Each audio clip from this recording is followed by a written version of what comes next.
सेवाग्राहीले सहज रूपमा पासपोर्ट कहिलेदेखि पाउने हो? अब यसमा चाहिँ 2-3वटा कुराहरू छन्। तपाईले भनेको एकदमै सही छ कि अहिले भिड एकदमै बढेको देखिन्छ। यसको मौजदातमा अहिले कमी आएको हुनाले दिनको 1000वटा स्लट मात्र हामीले खोल्न सक्ने अवस्थामा छौं। 1000वटा स्लट भनेको दिनको 1000वटा पासपोर्ट द्रुत सेवाबाट, इमर्जेन्सी सेवाबाट हामीले दिन सक्ने भनेको त्यति मात्र रह्यो। यही कारणले मैले यहाँ हेर्न खोजेँ दैनिक रूपमा 1000वटा जति पासपोर्ट वितरण भएको रहेछ राजधानी विभागबाट र सेवाग्राहीको संख्या कति रहेका छन्?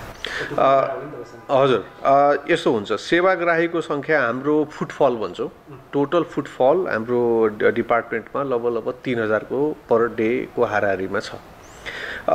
यो लिन आउने संख्या पनि 1200-1300 एभ्रिडे हुन्छ र बनाउन आउने पनि 1000 भन्दा प्लस 150-200 अरू बढी हुन्छ।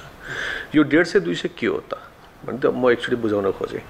150-200 भनेको जसले फारम भर्न कठिनाइ छ अहिले, हैन? 5 बजे हामी त्यो 1000वटा स्लट खोल्छौं तर डिमान्ड हाम्रो 3000-4000 को हाराहारीमा देखिरहेको छ पर डे र त्यो स्लटहरू एकैछिनमा भरिन्छन् किनकि स्वतः हो। अब 1000वटा मात्र केही सामान छ र 3000 ले लिन खोज्नु भयो भने 2000 त खाली नै जानु, खाली हातै बस्नु पर्यो। डिमान्ड सप्लाईको कुरो भयो किनकि कारण हामीले खुलाएका छौं कि मौजदातमा हामीसँग कमी छ र त्यो संक्रमण कालमा पुर्याउनु पर्ने थियो र यस कारणले गर्दाखेरि एउटा समस्या यो भयो। र त्यो 150-200 के हो भने फारम भर्न नसकेको तर पासपोर्ट भएन भने त्यो मान्छेको पढाइ, त्यो मान्छेको उपचार गर्ने, विदेश गएर उपचार गर्ने केही प्लान छ भने त्यो टिकट खरिद गरिसकेको छ र पासपोर्टको म्याद सकिएको छ भने ती मान्छेहरूलाई चाहिँ ठूलो धक्का हुने देखियो। भनेपछि यी मान्छेहरूलाई अति आवश्यक, भेरी अर्जेन्ट हैन मानेर उहाँहरूलाई हामीले दैनिक रूपमा हामीले सहयोग गरिरहेका छौं। उहाँहरू सिधै आउनुहुन्छ, 2 जना डाइरेक्टर साहब 20 नम्बर कोठामा बस्नुहुन्छ र उहाँहरूले सिधै जनतालाई उहाँहरूको आवश्यक डकुमेन्ट हेरेर त्यही नै उहाँहरूलाई फारम भर्न सहयोग गरिदिनुहुन्छ। अनि त्यो भेरिफाई कसरी गर्नुहुन्छ तपाईहरु? हामीले जस्तै बिरामी छ भने डाक्टरको कागज चाहियो पहिलो, हामी त्यो हेर्छौं। विदेश जाने हो भने टिकट चाहियो है, भेरिफाइड टिकट चाहियो। सेकेन्ड थर्डमा चाहिँ के हो भने यदि विदेशमा रहेको श्रमिक छुट्टीमा दशैं तिहारको छठको छुट्टीमा नेपाल आएको छ र ऊ अब फिर्ता आफ्नो काम गर्ने ठाउँमा जान्छ भने उसको अराइभलको यहाँको छाप हेर्छौं र टिकट पनि हुन्छ त्यो मान्छेको र छुट्टीको कागज छ भने कम्पनीको त्यो पनि हुन्छ। यी सबै डकुमेन्ट्सहरू हेरेर भेरिफाई गरेर मात्रै त्यो मान्छेहरूलाई, ती सेवाग्राहीहरूलाई हामीले सहयोग गरिरहेका छौं।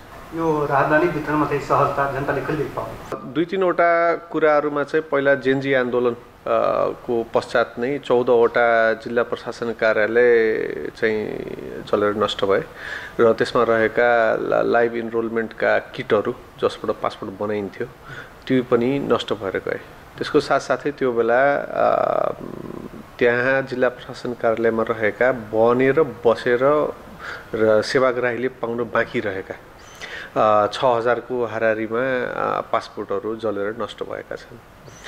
एउटा त्यो हाम्रो हर्डल रह्यो। दोस्रो हर्डल चाहिँ के भयो भने हजुरको डिसेम्बर 21 यो जुन आउँदो डिसेम्बर 21 छ, डिसेम्बर 21 मा हाल राहदानीको बुकलेट प्रदान गरिरहेको फ्रेन्च कम्पनी आइडिमिया को हामीसँगको सम्झौता समाप्त हुने अवस्थामा रहेको र नयाँ कम्पनी जसलाई चाहिँ नयाँ कन्ट्र्याक्ट अवार्ड गरिसकिएको थियो सो कम्पनीले आफ्नो प्रोसेस नयाँ राहदानी बुकलेट प्रदान गर्ने कार्य 2026 को मार्च 9 बाट प्रदान गर्ने प्रक्रिया अगाडि बढिसकेको हो। अब यहाँ 2वटा कुरा देखियो। एउटा हामीसँग रहेको मौजदातमा रहेको पासपोर्टको संख्या घट्दै गएको एउटा र दोस्रो यो जुन पुरानो कम्पनी र नयाँ कम्पनीको बीचको ग्याप जुन छ, स्टप ग्याप भन्छौं हामी, त्यो ग्यापलाई फुलफिल गर्ने हाम्रो क्षमतामा चाहिँ ह्रास आएको भनेको माग त उत्तिकै छ, त्यसमा त कुनै डाउट छैन। पासपोर्टको माग चाहिँ अति आवश्यक सेवा नै हो नेपालको।